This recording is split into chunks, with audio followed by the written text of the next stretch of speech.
The moment you go silent, you do not just walk away, you cut off their supply, you remove their oxygen, and what follows is never random. It is a predictable psychological breakdown that happens in 7 distinct stages every single time. Most people assume that silence is passive, weak, or merely an act of avoidance. They are wrong. Silence is actually a form of intense pressure. When you stop reacting, you force the other person to confront something they have been running from their entire lives: the absolute loss of control. For a narcissist, control is not just a preference or a personality trait. It is a matter of survival. So when you choose to go silent, you are not just ending a conversation, you are initiating a profound chain reaction. Stage 1 begins the exact moment your silence breaks their expectation of access. What might look calm or uneventful on the surface is actually a sharp psychological disruption underneath. A narcissist builds their entire world on patterns. When they say something, they expect you to respond. When they withdraw, they expect you to chase them. When they decide to provoke you, they expect you to react. These patterns are not accidental. They are the scaffolding they use to maintain a sense of power over the people and situations in their life. So when you suddenly stop responding, you are not just going quiet. You are actively interrupting the system they rely on to feel stable. In this phase, their mind starts frantically scanning for answers. They replay your last conversation, your tone, your specific words, and even small trivial details that did not seem important at the time. However, this is not self-reflection in a healthy or productive sense. It is analysis driven by a desperate need for control, not a desire for understanding.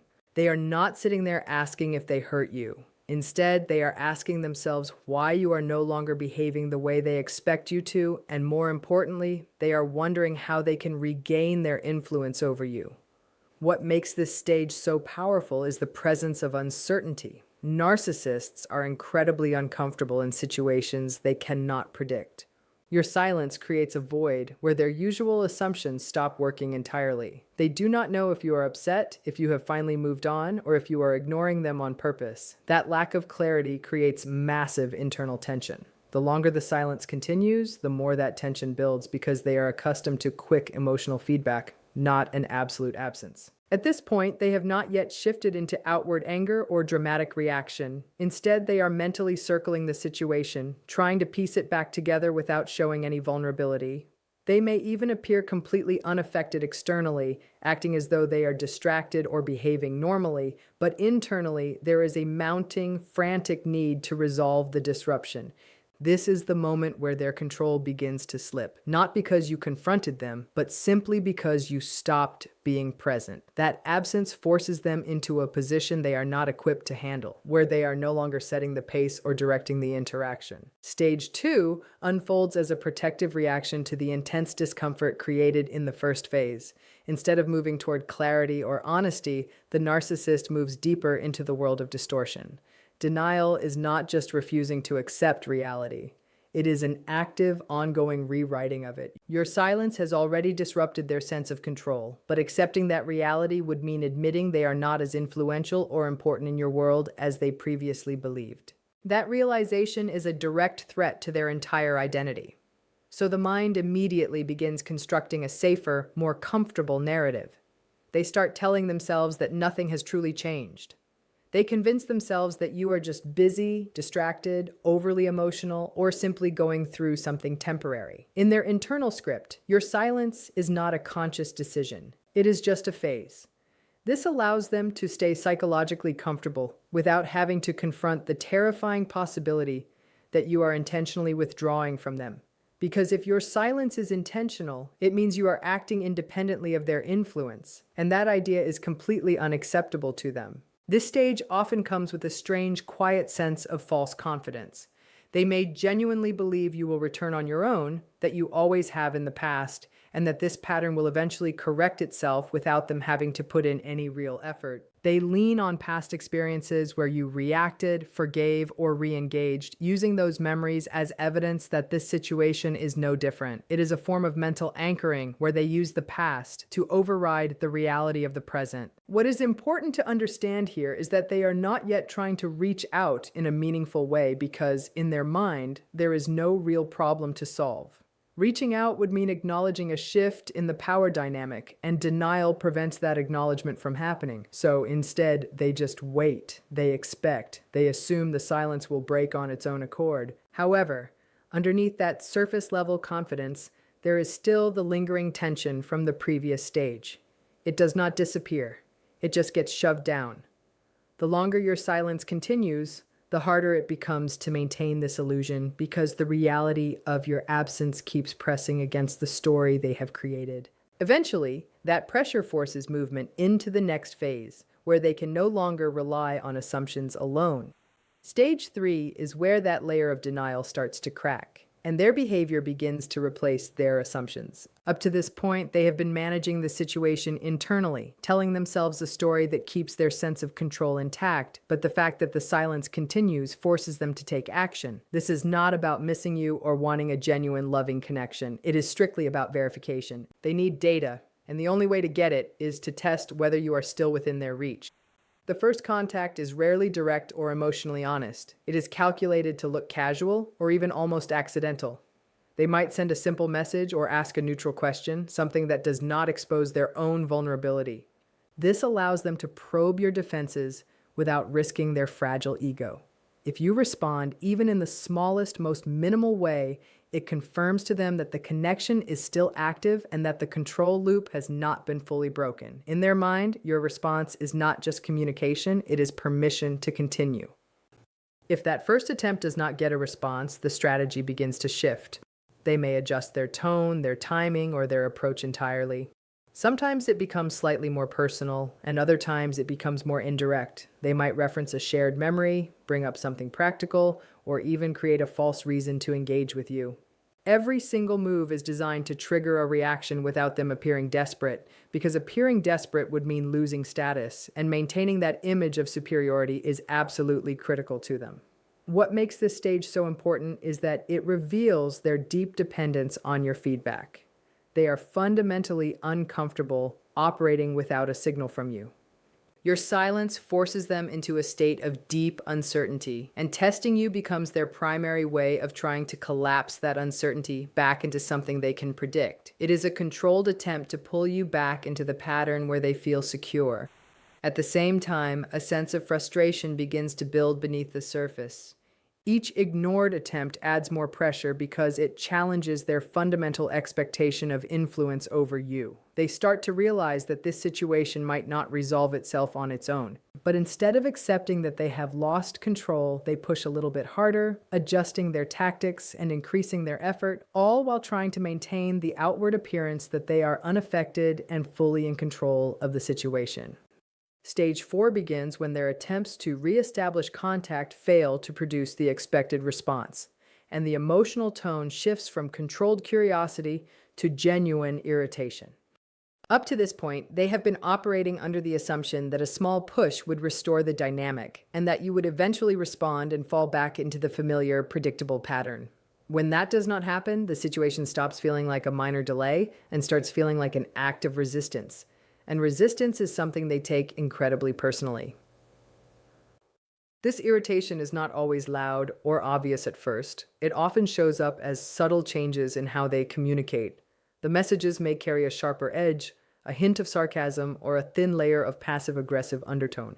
What was once neutral becomes slightly provocative. This is entirely intentional. They are trying to trigger an emotional reaction because, in their mind, emotion is much easier to control than silence. Even a negative, angry response gives them something to work with, something they can redirect, manipulate, or use to escalate the conflict to their advantage. Internally, the frustration is growing because your silence is no longer just confusing to them. It is actively challenging their self-image. They see themselves as a person who can influence any outcome, someone who can pull people back into their orbit with just the right words or the right timing. When that fails, they do not question their own behavior. Instead, they begin to view your silence as an attack, a personal affront that they feel entitled to punish. They shift from trying to lure you back to trying to force your hand, and their frustration begins to manifest in ways that are increasingly difficult for them to hide, marking the end of their calm, calculated approach and the beginning of a much more volatile period in their psychological breakdown. When those efforts fail, It creates a deep disconnect between how they see themselves and what is actually happening in reality. Instead of adjusting that inflated self-image, they externalize the problem. In their mind, the issue is not their own lack of control, it is your behavior. They may begin to label your silence as disrespectful, immature, or entirely unnecessary. This way of reframing things allows them to justify the irritation they are feeling without having to confront the deeper, more painful insecurity underneath it. By assigning all the fault to you, they protect their ego from the frightening idea that they are losing influence over you. At the same time, their behavior becomes slightly more persistent. The gaps between their messages may shorten, or the tone may become more pointed and aggressive. Each attempt carries more emotional weight because the sense of urgency is increasing. Even if they try to mask it, the situation is no longer something they expect to resolve quietly. That growing pressure pushes them toward much more intense strategies as they struggle to break through the barrier your silence has created. Stage 5 is where their restraint starts to break down and intensity takes over. Their earlier attempts were measured and almost strategic, designed to restore the connection without exposing too much of themselves. Now that those attempts have failed, the approach becomes much more forceful. The goal is no longer to casually re-establish contact, but to generate a reaction from you at any cost. Your silence has stretched beyond what they can comfortably tolerate, and the pressure that has been building up internally starts to spill outward. Their communication may become more frequent, sometimes rapid, and other times completely unpredictable. Messages might come in quick clusters, then pause, then return again with a completely different tone. This inconsistency is not random. It reflects a mind that is frantically shifting between a desire for control and a feeling of mounting frustration, trying different angles to see what finally breaks through. One moment they may appear deeply concerned or emotional. The next they may sound irritated or dismissive. These shifts are deliberate attempts to find an emotional hook that pulls you back into engagement. They may also escalate by increasing the emotional stakes. This could involve bringing up your personal history, creating a false sense of urgency, or introducing subtle feelings of guilt. The intention is to make silence feel uncomfortable for you, to push you into responding just to relieve that tension. In some cases, they may even provoke conflict directly because they realize that anger is still a form of connection.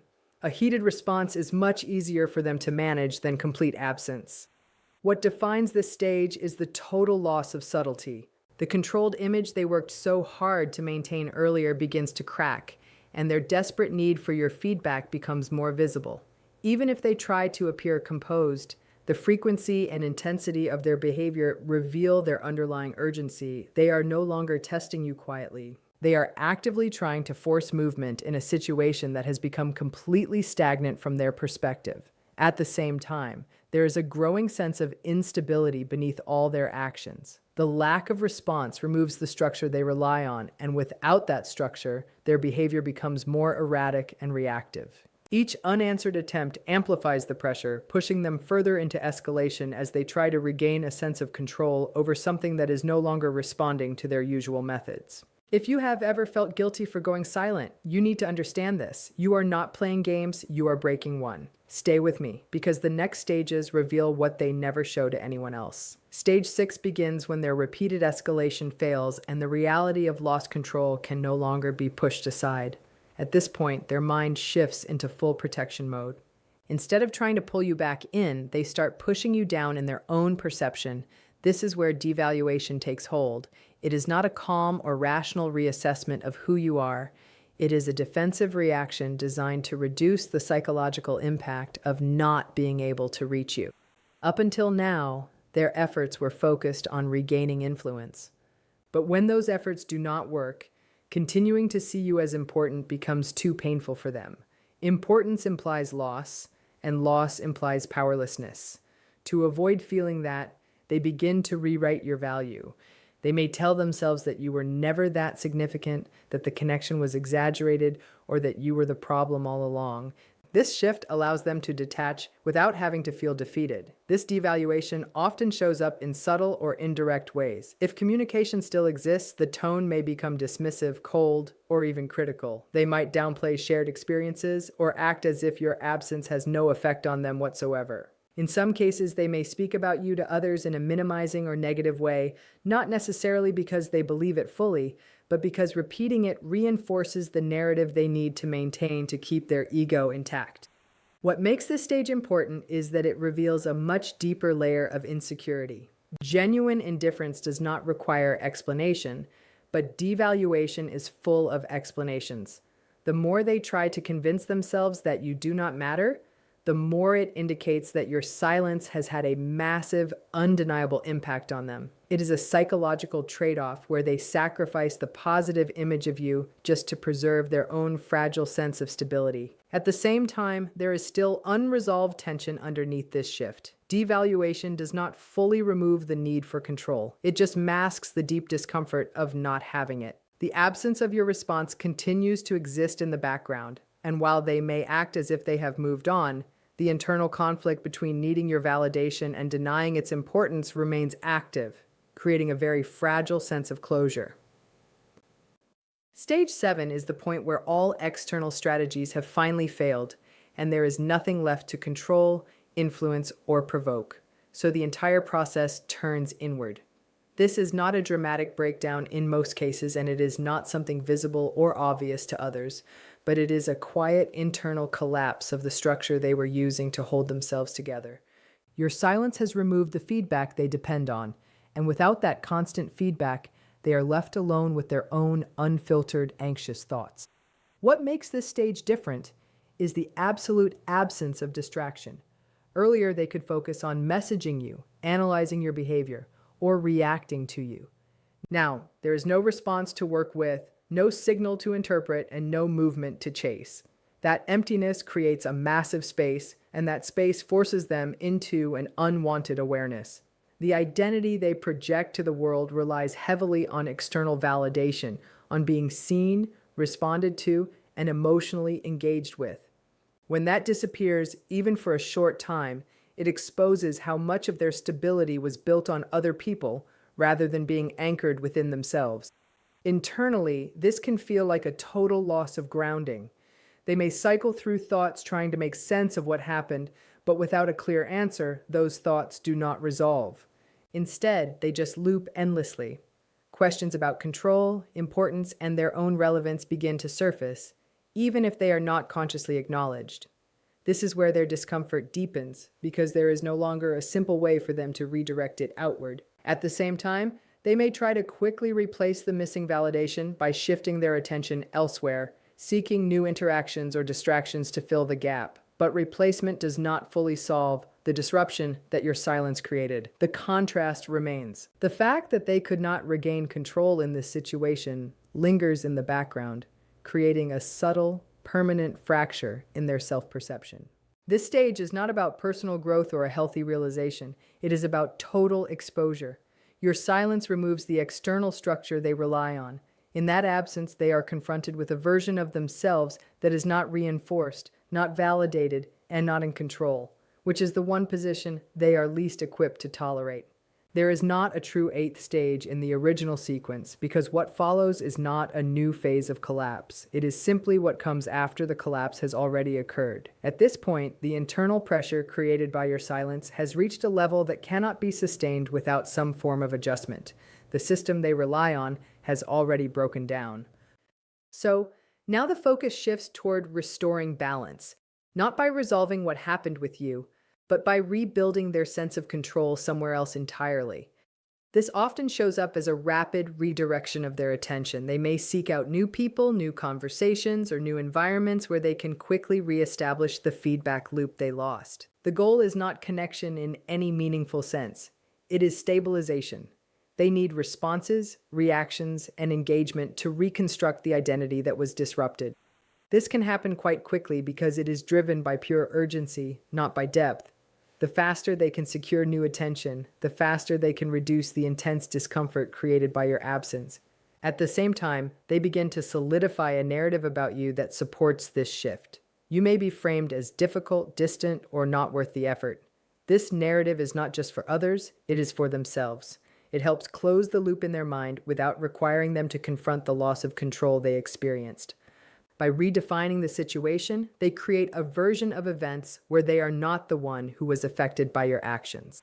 What makes this phase distinct is that it looks like recovery from the outside. They may appear normal again, engaged, and even confident, but that stability is completely dependent on replacement, not resolution. The underlying pattern has not changed. It has simply been redirected. The silence you maintained forced a massive disruption, but instead of integrating that disruption, they just move around it. In some cases, if the new sources of validation do not fully satisfy their need, or if something happens to remind them of the unresolved situation, there can be brief returns of thought or curiosity about you. But these thoughts are usually suppressed very quickly because revisiting that space risks reopening the same loss of control they worked so hard to escape. What you just heard is not a story about them losing you. It is a breakdown of what happens when they lose control over you. Every stage, from the initial confusion to the final collapse, follows one core truth. Your silence removes the one thing they depend on most, which is predictable access to your mind and your emotions. And once that access is gone, everything they built around it starts to shake. But here's the part that most people miss. This process is not about hurting them, winning against them, or trying to prove a point. It is about reclaiming something that was slowly being taken away from you, which is your focus, your emotional stability, and your sense of direction. Silence is not punishment. It is a necessary separation from a dynamic that only worked when you kept participating in it. They will cycle, adjust, replace, and rebuild, because that is simply what they do. But none of that changes what your silence has already done. It showed you that control only exists where you allow access. And the moment you remove that access, the entire dynamic shifted for good. So, the real question is no longer what happens to them after your silence.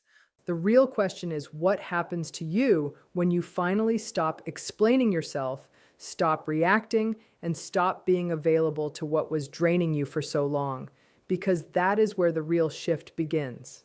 It does not happen in their collapse, but in your clarity, your boundaries, and your firm decision to never return to a version of yourself that needed their validation to feel complete.